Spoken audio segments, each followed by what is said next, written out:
Hello everyone. So today we will read topic valence shell.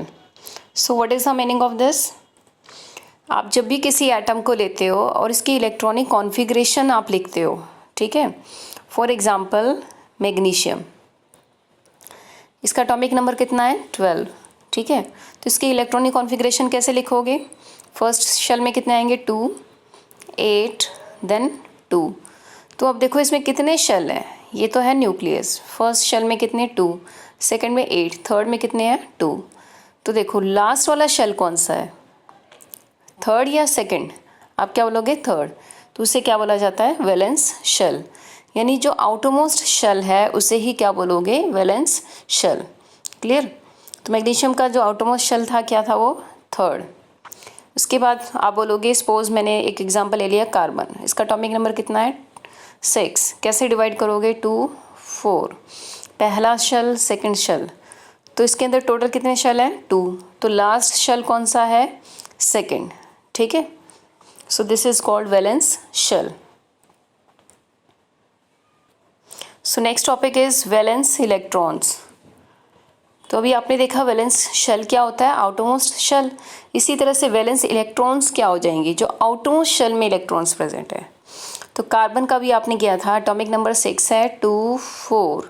तो outermost shell कौन सा हो गया सेकंड, इसमें कितने इलेक्ट्रॉन्स हैं 4। तो इसके वैलेंस इलेक्ट्रॉन कितने आ गए 4। अब एक एग्जांपल और ले लेती हूँ, जैसे कि मैंने आपको बोला कि आप बताओ पोटेशियम, तो इसका सिंबल होता है K, एटॉमिक नंबर होता है 19। तो आप कैसे डिवाइड करोगे 2, 8, 8। अब यहाँ तक देख लो कितने हो चुके हैं, 2 + 8 10, 10 + 8 18 है कितने 19। तो लास्ट वाले में कितना आया 1। तो अब आउटरमोस्ट शेल में कितने इलेक्ट्रॉन्स हैं ओनली 1, ठीक है। तो इसके वैलेंस इलेक्ट्रॉन कितने हो गए पोटेशियम के 1। और देख लो आप एग्जांपल्स, जैसे मैंने बोल दिया आपको बेरिलियम, तो इसका एटॉमिक नंबर कितना है 4। कैसे डिवाइड करोगे 2 और 2। तो आउटरमोस्ट शेल में कितने इलेक्ट्रॉन्स हो गए 2। सो this is called valence electrons. So next topic is valency. So what is this? It is the combining capacity of an atom. ठीक है, कि एटम की कितनी कंबाइन करने की कैपेसिटी है उसे आप क्या बोलोगे वैलेंसी। तो ये क्या है एक्चुअल में, ये वही होता है जो आप चार्ज निकालते हो किसी भी एलिमेंट का या किसी एटम का, ठीक है।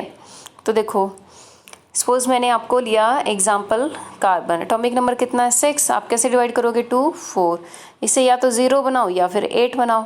क्या बनाना ईजी है, दोनों इक्वली ईजी है, ठीक है। तो आप क्या बोलोगे इसके अंदर चार्ज क्या आएगा, एक तो +4 और दूसरा -4। तो यही इसकी क्या है वैलेंसी। तो कार्बन की +4 -4 दोनों ही वैलेंसी होती है। अब मैंने एग्जाम्पल ले लिया सपोज क्लोरीन, ठीक है। इसका एटॉमिक नंबर कितना है 17। कैसे डिवाइड करोगे 2, 8, 7। या तो इसको 0 बनाओ या फिर इसको 8 बनाओ। क्या बनाना ईजी है 8। अब 8 कैसे बनेगा, जब कितने इलेक्ट्रॉन्स ले लेगा 1। तो इसमें लिया तो माइनस, ठीक है, कितना लिया 1, तो -1। अब इसकी क्या हो गई वैलेंसी, ठीक है। यानी जो भी एटम के ऊपर चार्ज आता है उसे ही आप क्या बोलते हो वैलेंसी, ठीक है।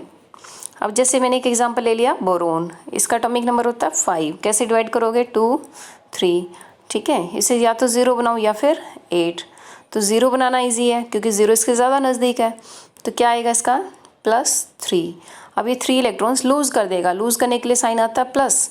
कितने लूज़ करे 3, तो +3। तो यही इसकी क्या है valency. Clear. So how to solve valency, is it clear to all of you I think. So do up to this, thank you.